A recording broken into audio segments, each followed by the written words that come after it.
앞으로 좀 주목을 해주시고 핸드폰은 좀 꺼주시고 밑에 쳐다보지 말고 앞으로 좀 이렇게 봐주셨으면 감사하겠습니다. 한시라도 우리의 마음이 세상 것 때문에 빼앗길 수 있겠더라고요. 그래서 예수님께서도 비유하시기를 하나님의 말씀이 우리 가운데 복음이 던져질 때 자칫 잘못하면은 새가 날아와서 홀딱 주워 먹어버리는 일도 있겠고, 우리의 마음밭 상태가 영 엉망이면은 전혀 삶에서 열매가 맺지 못하는 그러한 일이 일어나기 때문인 것 같습니다.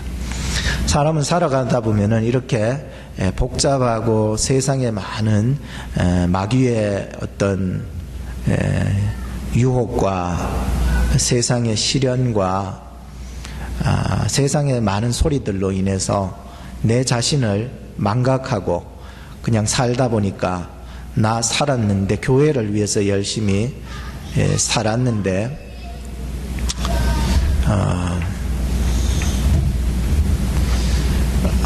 교회를 위해서 열심히 살았는데 아이들은 내려가 주시기 바랍니다.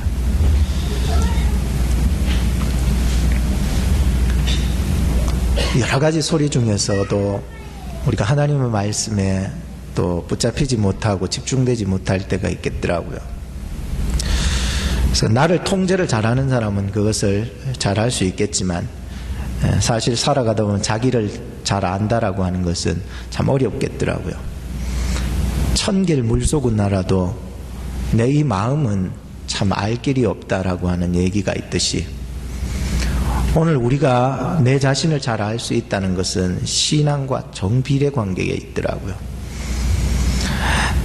여러분은 어땠어요? 여러분들 자신을 잘 알고 있습니까? 여러분 누굽니까? 우린 세상의 여러 가지 복잡한 소리들 때문에 나 자신을 잊어버릴 때가 있다니까요. 나의 본질, 너는 세상의 소금이요 너는 세상의 빛이라고 했음에도 불구하고 우리는 잊어버리고 살아갈 때가 많이 있는 것입니다. 그래서 우리는 우리에게 질문을 한번 던져봐야 됩니다. 너가 누구냐라고 질문을 한번 던져볼 때에, 예, 저는 누구입니다라고 대답할 수 있는 사람이라면 그 사람은 진짜로 예수 믿는 사람입니다. 내가 누군지를 잘 아는 사람, 그 사람은 신앙과 정비례 관계에 있습니다. 정말 믿음이 좋은 사람들은 자기 자신을 알고 있습니다. 근데 살다 보니까 나를 잃어버리고, 그래 사람들이 그러는 거예요. 나는 인생의 길을 잃어버렸다. 나는 인생에서 방황하고 있다. 왜 이래 삶이 복잡할까? 내 앞이 왜 이래 깜깜할까? 이렇게 얘기를 하게 되는 것입니다. 여러분, 오늘 이 시간 여러분들의 자신의 모습들을 좀 발견해 나갔으면 좋겠습니다. 삭개오라는 인물도 참 돈에 눈이 머니까는 그냥 뭐 자기 민족들을 배반하고 이렇게 살아가도, 다른 사람이 욕해도 그냥 그러려니 하고 그냥 살아가는 모습들이었지만, 예수님을 만난 후에 그는 인생이 변화가 되었고 자기의 참 자아를 발견하게 되었고 살아가게 되었습니다. 사도 바울 선생님도 똑같았습니다. 처음엔 자기가 종교 생활을 통해서 열심히 하나님을 위해서 살아간다고 그렇게 생각을 했었는데, 오히려 그것이 예수님을 핍박하는 일이었던 거예요. 난 하나님을 잘 믿는 열심이었는데 그것이 예수님을 핍박하는 일이었다는 거예요. 예수님을 만나고 나니까 자기가 자랑했던 모든 것들과 자기의 가문과 자기의 학벌과 자기의 모든 것들을 배설물처럼 여기고 예수 그리스도를 쫓아갈 수 있는 사람이 되었습니다.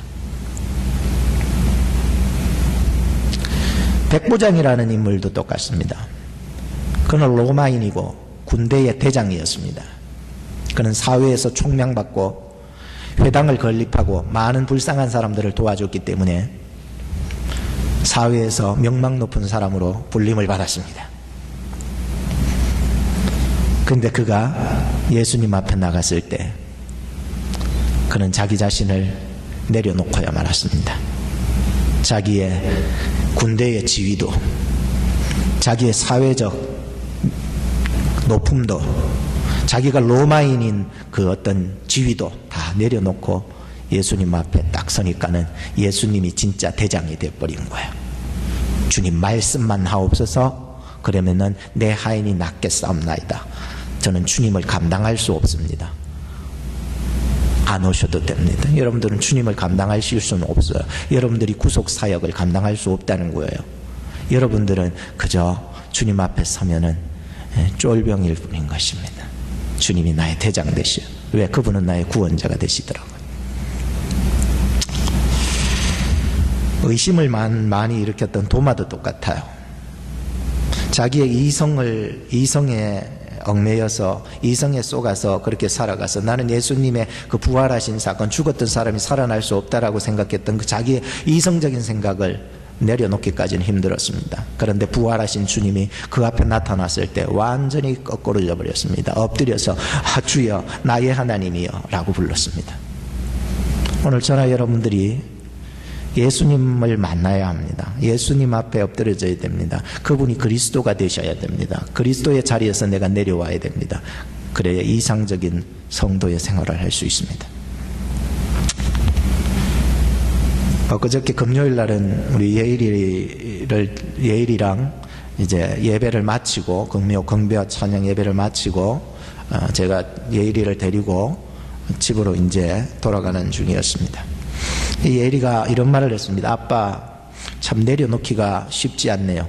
아니 뭐 이런 어린애가 무슨 그런 말을 하냐 내가 생각을 했어.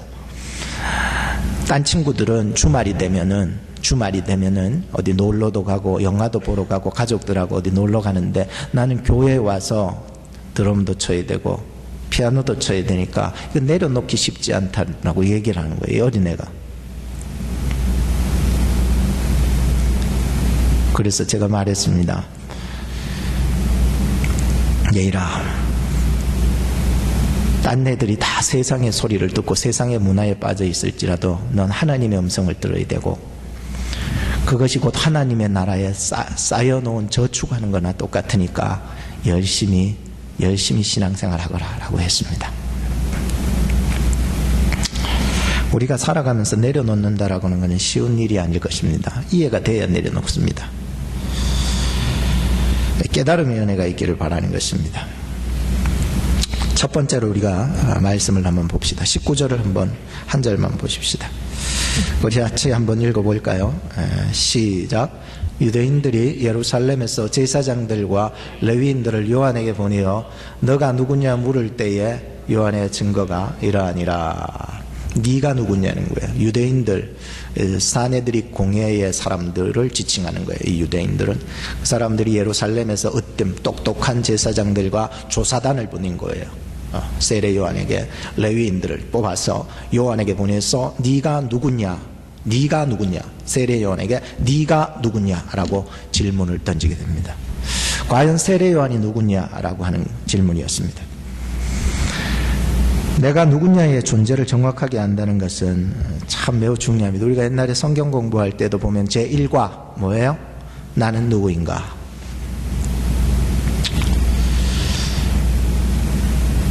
나는 누구인가? 나 존재에 대한 질문들을 던지는 것이 우리에게 중요하기 때문이었습니다.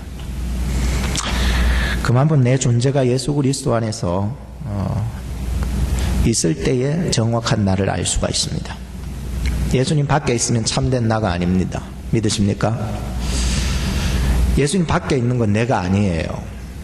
근데 오인이 되는 거예요. 예수님 밖에 살아도 나는 참된 나인 줄로 착각하고 살아가는 사람들이 세상에 많고 그리스도인들 중에서도 많은 거예요.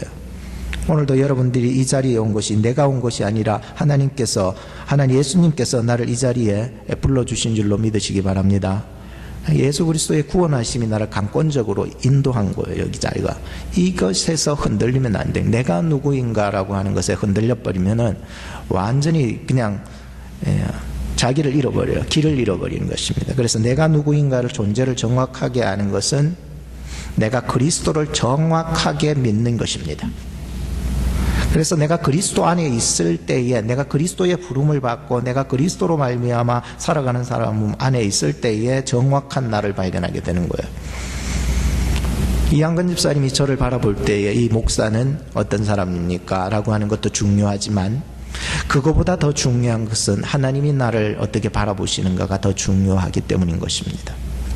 제가 고충현 집사님을 바라볼 때 고충현 집사님은 어떤 분인가라고 하는 이런 기준이 중요한 것이 아니라 하나님께서 우리 고충현 집사님을 바라보는 것이 중요하다는 것입니다. 내가 예수 그리스도를 믿음을 가질 때에 그 안에서 정확한 나 존재를 가질 수 있는 것입니다. 이 믿음이 우리는 사실 믿는다 해도 다 이렇게 흐리부리해요. 믿고 싶으면 믿고 말고 싶으면 말고 내가 믿는 대로까지만 믿고 그렇게만 살아가는 사람들이 태반인 거예요. 그러다 보니까 예수님께서도 내가 다시 올 때에 믿음을 보겠느냐라고 말씀했던 것입니다. 오늘 이 말씀들을 살펴보면서 내가 누구냐라고 하는 이 질문 속에서 우리의 믿음을 한번 다시 점검해 볼 필요가 있는 것입니다.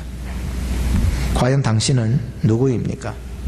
예, 저는 하나님의 은혜로 말미암아 구원받은 죄인 김성훈입니다 라고 대답해야 됩니다.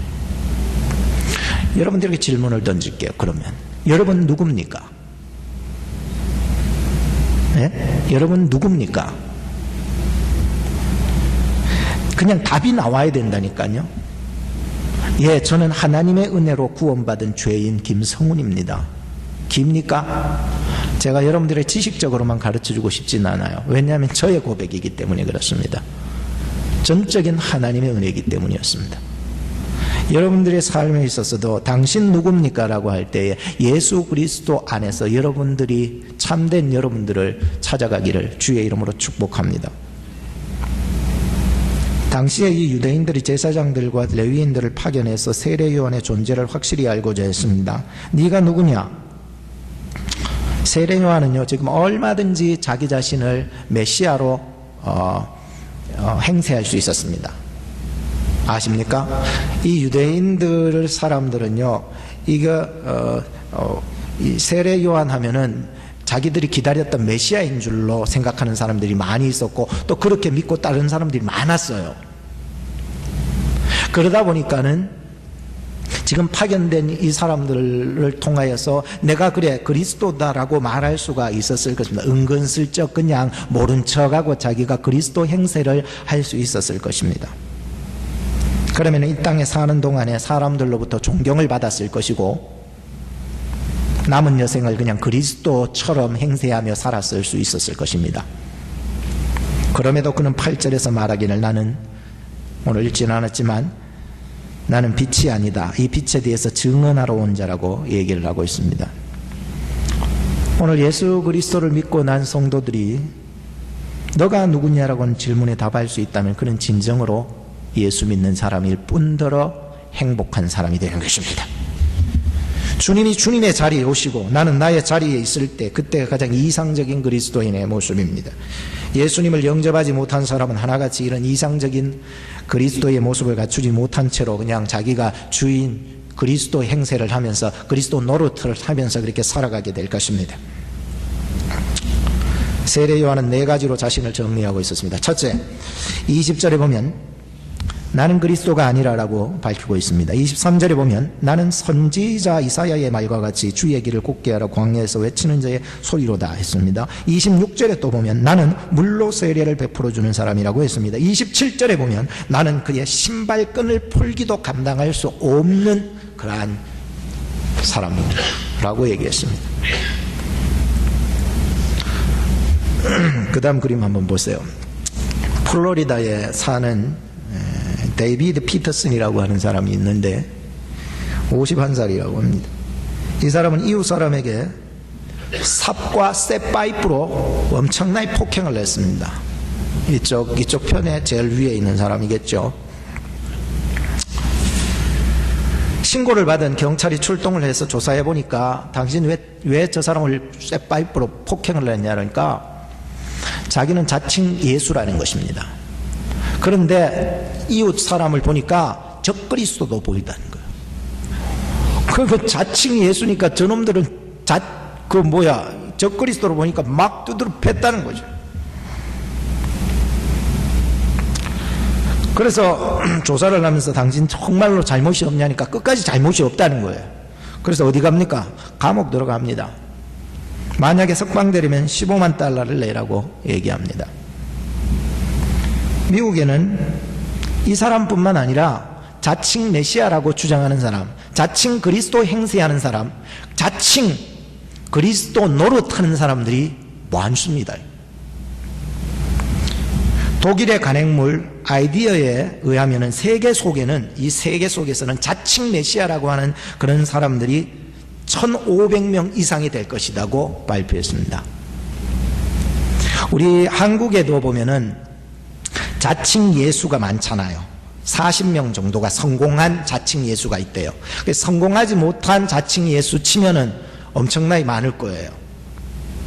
여러분들이 이쪽 편의 사람들이 대부분 이제 아주 좀 중요한 이 자칭 그리스도라고 메시아라고 얘기하는 사람들이 이쪽 편에 지금 있을 것입니다. 호주에도 보면은 이쪽 편에, 그 다음에 호주에도 보면은 자칭 예수라는 40대 남성이 추종자들을 이끌어서 보니까는 집단 자살 그런 일들을 벌일 만한 그러한 집단이 있다는 것입니다. 그 밑에 보면은 러시아 시베리아 인근의 작은 마을에 스스로가 재림 예수라고 하는 48살 먹은 토로프라고 하는 사람이 있는데, 이 거리를 할부하고 있으면서 막 옆에 사람 손잡아주는 거 보이죠? 추종자들이 5,000명 정도랍니다. 세계 여러 곳에는 자기가 그리스도라고, 자칭 그리스도라고, 메시아라고 생각하는 사람들이 굉장히 많이 있습니다. 살아가면서 그리스도도 아니면서 그리스도의 자리에 올라서서 정말로 그리스도를 노릇을 하는 사람들이 너무 많은 거예요. 만약에 예수님께서 다시 재림하여 오실 때에 그 사람들 보고 뭐라고 대답하실까요? 네 누구냐는 거예요. 내가 여기 있는데 네 누구냐는 거예요. 오늘 교회 안에도 자칭 그리스도 노릇하며 자칭 그리스도 행세하며 사는 사람들이 많이 있는 것입니다. 내 입으로는 그냥 주님을 믿습니다 하면서 자기의 말하는 것이나 행동하는 것은 자칭 그리스도가 되어서 살아나가는 경우가 너무 많다는 것입니다. 웃기잖아요.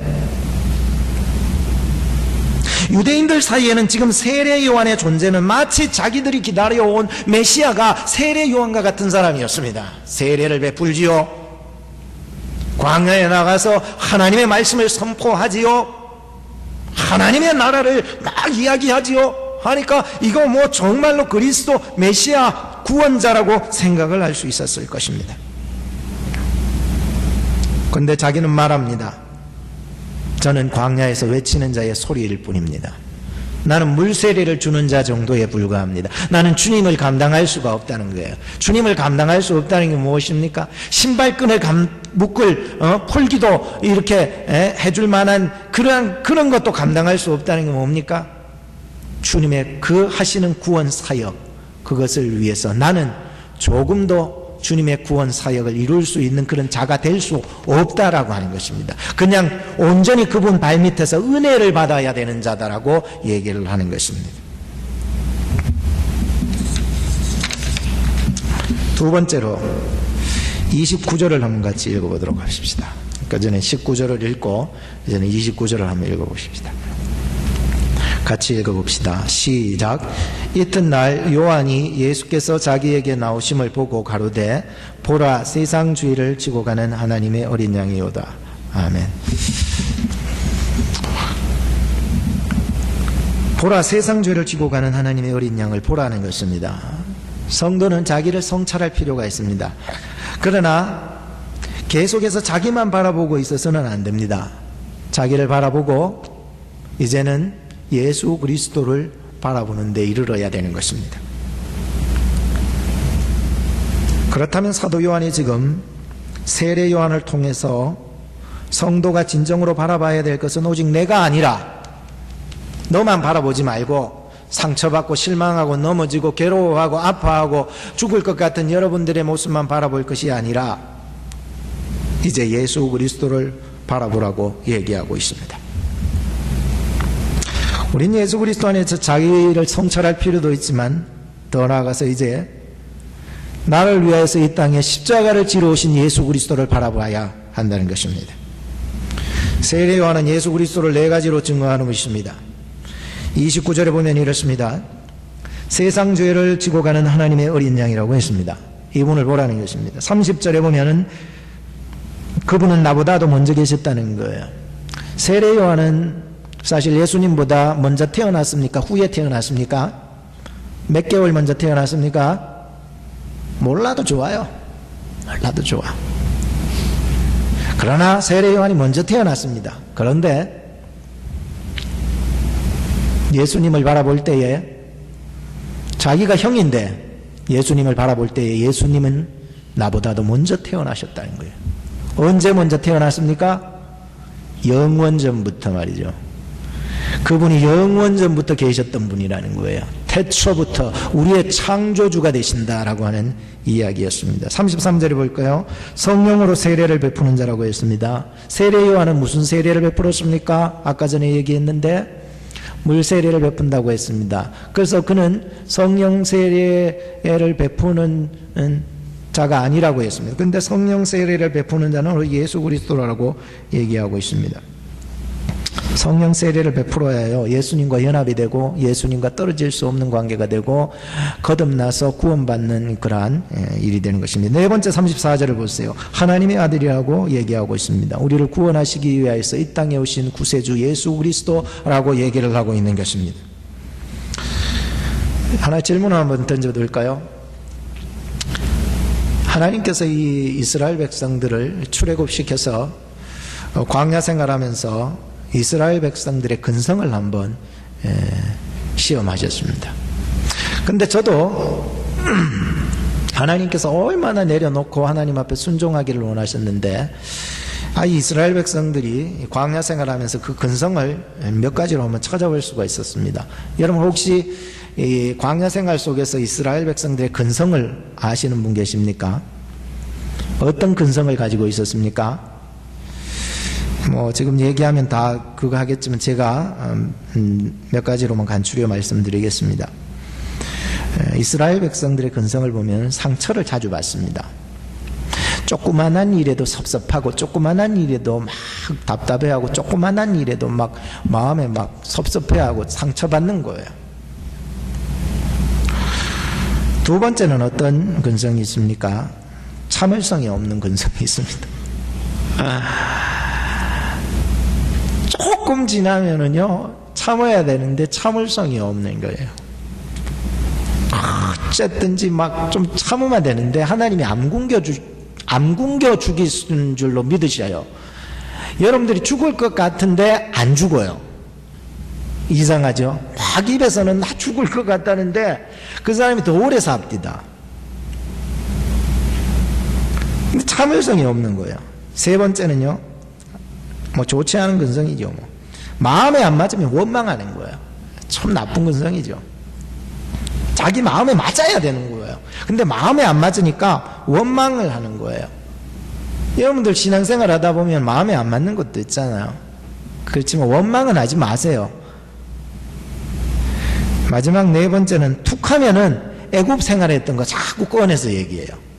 나쁜 근성이에요.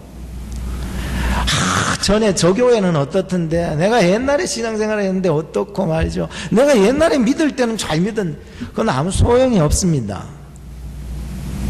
그걸로 천국 못 갑니다.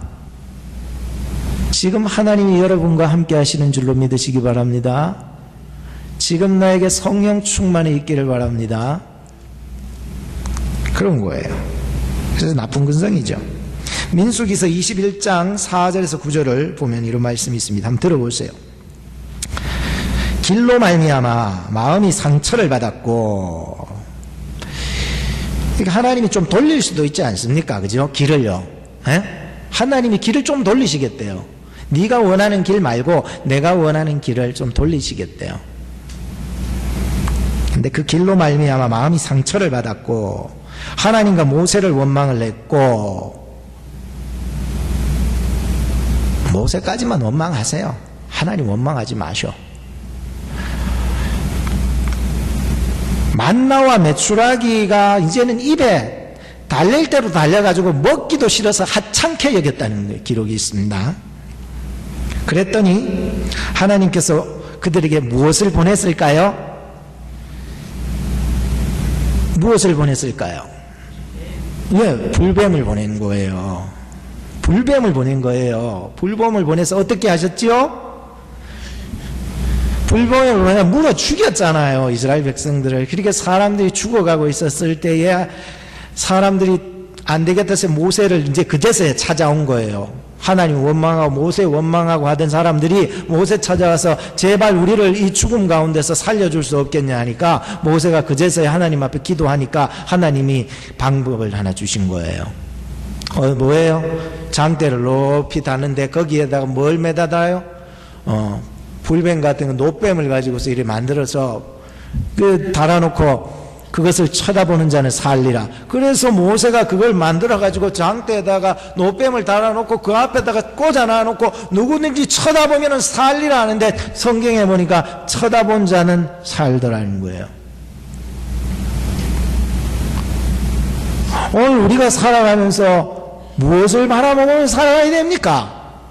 목사님, 내 마음에 상처받았어요. 섭섭해요. 아파요. 먹을 거 없어요. 죽을 것 같아요. 그것만 보는 거예요. 자기 상처만 보는 거예요. 자기 그 고통만 보는 거예요. 마치 자기 상처는요, 예를 들자면 구렁텅이와 같고 늪과 같아요.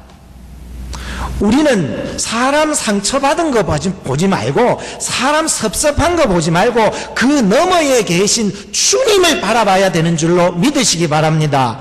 그래야 소망이 있다니까요. 우리 교회에서 사람들 얘기하는 거예요. 왜 정말로 사람 아픈 사람이 왜 이런 마음이, 그 상처만 바라보는 늪에 빠지는 거예요. 이 상처를 구원하실 예수 그리스도를 바라보는 교회가 되기를 주의 이름으로 축복합니다.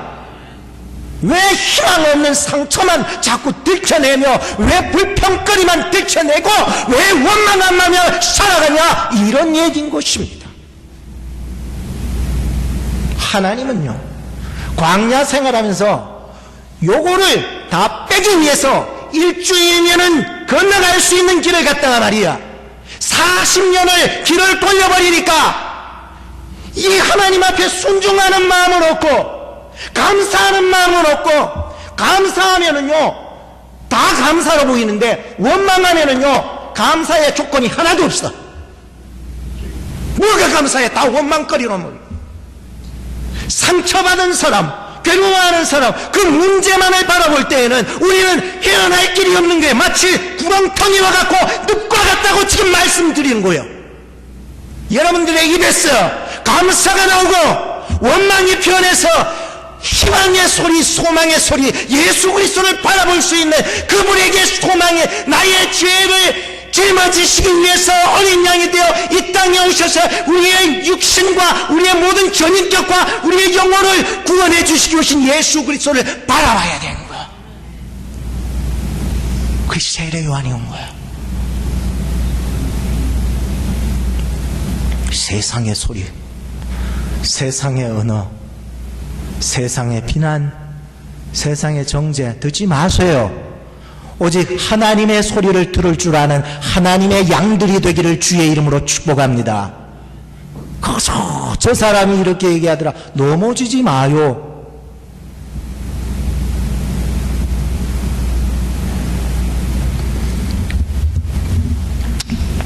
아무것도 염려하지 말고 다만 모든 일에 기도와 간구. 여러분 기도하시기 바랍니다. 간구하시기 바랍니다. 예배 나오세요. 기도 시간에 나오세요. 혼자서 앉아서 기도한다, 그건 뭘 중요합니까? 그거 아니에요. 하나님 전에 나와서 기도하세요. 하나님 전에서 나와서 간구하세요. 뒤에서 불평하지 마세요. 뒤에서 원망하지 마세요. 뒤에서 비난하지 마세요. 앞에 나와서 기도하세요. 기도해야 되는 시간에 왜 우리가 뒤에서 비난하고 정죄하고 다른 사람을 들었다 놨다 그러시는 겁니까? 오늘 우리가 하나님 앞에 하나님의 음성을 들을 수 있는 귀가 열리기를 주의 이름으로 축복합니다. 저는 저의 소리를 하고 싶지 않습니다. 오늘 이 교회를 위해서 하나님이 우리에게 무엇을 요구하느냐 말이, 아무것도 염려하지 말고 다만 모든 일에 뭐 하라고요? 비방하래요? 뒤에다 놨다 하래요? 기도와 간구를 하시기를 주의 이름으로 축복합니다. 기도하세요. 예배의 자리에 오세요. 시대가요 말세가 되면은 모이기를 피하는 자들과 같이 되지 말고 오직 모여서 예수 그리스도의 이름으로 나가세요. 저는 우리 교회가 두세 사람이 모여도 예수 그리스도의 이름으로 함께하는 사람이 있다면 그곳에 하나님이 함께하는 줄로 믿습니다.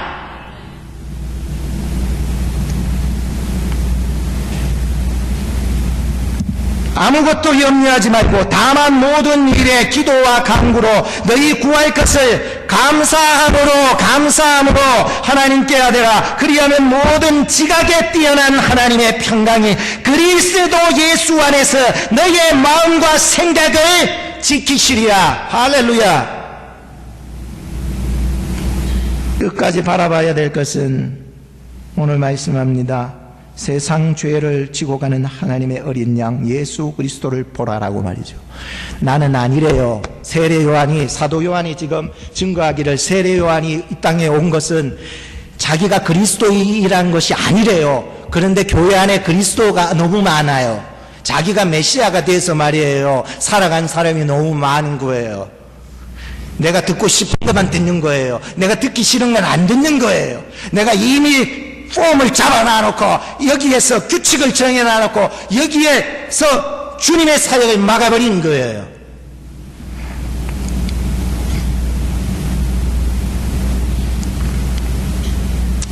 영국의 존 웨슬레라고 하는 사람은 목사님이시죠.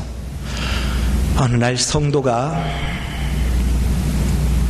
찾아와서 목사님, 난 너무 내 인생에 장벽이 많고 너무 힘들고 문제가 많아서 앞으로 주목하세요. 너무 힘들어서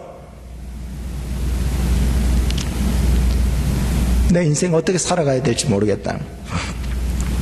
내 앞에 너무 깜깜하다. 그래서 이 존 웨슬리 목사님이 이 성도를 데리고서 창문가로 가더니 딱 보니까 저기 뭐가 보이냐니까 담벼락이 보인다는 거예요. 그리고 또 뭐가 보이냐니까 소 한 마리가 보인다는 거예요. 잘 보라고, 소가 뭐하고 있냐고 하니까 그 담벼락 너머가 뭐가 있는지 싶어가지고 본다는 거예요. 그래서 존 웨슬리 목사님이 얘기했습니다. 당신이 앞에 있는 그 벽만 바라보고 있으면은 뭐가 보이냐고, 벽 너머를 바라보기 바란다고. 인도의 박해이 목사님이 계셨는데 친구와 함께 높은 산에 같이 등산을 가게 되었습니다. 이 박해이 목사님이 겁이 많은 모양이에요. 목사인데도 겁이 많은 사람이 있어요. 목사라고 다 겁이 없는 게 아니거든요. 겁이 있는 사람도 있습니다. 근데 구릉지대 이렇게 지나가면서 또 이렇게 계곡을 지나가는데 거기에 밧줄로 해서 나무로 이렇게 걸쳐놓은 다리가 있어요. 근데 박혜희 목사님의 친구는 여기를 많이 다녀봤기 때문에 이 밧줄 사다리를 이렇게 나무로 돼서 덜렁덜렁 하면서 잘 건넜습니다. 그래서 건너고 난 후에 이 친구가 박혜희 목사님 보고 건너오라고 얘기합니다. 근데 박혜희 목사님이 이게 밧줄을 잡고 가는데 덜렁덜렁 거리는 거예요. 덜렁덜렁.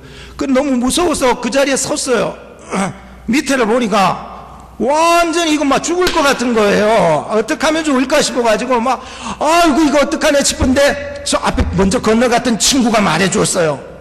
박혜희 목사 앞만 봐, 앞만 보라고. 밑을 보지 바라보지 마, 앞만 보고 그렇게 와. 그래서 이 목사님 그 소리를 듣고요 앞만 보고 이렇게 잡고 왔대요. 그래서 무사히 건널 수 있었다는 거예요. 우리는요 살아가면서 무서운 것만 있어요. 무서운 거 있어요. 있지만 환난과 어려움이 있어요. 없을 수 없어요. 있지만 그것만 바라보면 늪에 빠져요. 그러니까 우리는 오직 예수 그리스도만 바라볼 수 있는 저와 여러분이 되기를 주의 이름으로 축복합니다. 기도하겠습니다. 하나님 아버지, 오늘 제가 너무 저의 감정으로 얘기하지 않았는지요? 그렇다면 저들의 마음속에 예수 그리스도의 사랑으로 다가가 주셔서 오늘 내가 교회 안에서 세상 속에서 그리스도 행세하며 그리스도 노릇했던 모든 것들을 용서하여 주시옵소서. 이제 겸허히 그리스도께서 내 마음의 왕자의 자리에 올라와 주시고 나는 그분의 은혜를 받아야 되고 구원을 받아야 될 자임을 기억하고 겸손히 그분의 발밑으로 내려오게 하옵소서. 세상 죄를 지고 가는 하나님의 어린 양을 바라보라고 했습니다. 이 말씀 한 주간 살아가면서 내게 주신 말씀이 되게 하셔서 우리가 바라봐야 될 것은 상처받은 마음을 바라볼 것이 아니라 사람을 바라볼 것이 아니라 나를 구원하실 예수 그리스도를 바라보게 하옵소서. 그분 안에 구원이 있고 그분 안에 소망이 있습니다. 하나님 나의 우둔함의 머리를 열어주셔서 이 마음속에 하나님의 말씀이 들려지게 하시고 하나님이 나에게 요구하시는 것이 무엇인지 알아들을 수 있게 하셔서 그 말씀 붙잡고 살아가는 저희들 되게 하여 주옵소서. 비난과 원망과 미움이 변해서 감사와 사랑이 생겨지게 하시고 어쨌든지 우리가 그리스도를 바라보며 그의 말씀에 붙잡힘을 받아 은혜와 진리로 인도받을 수 있게 하옵소서. 예수님의 이름으로 기도하옵나이다. 아멘. 우리 시간 같이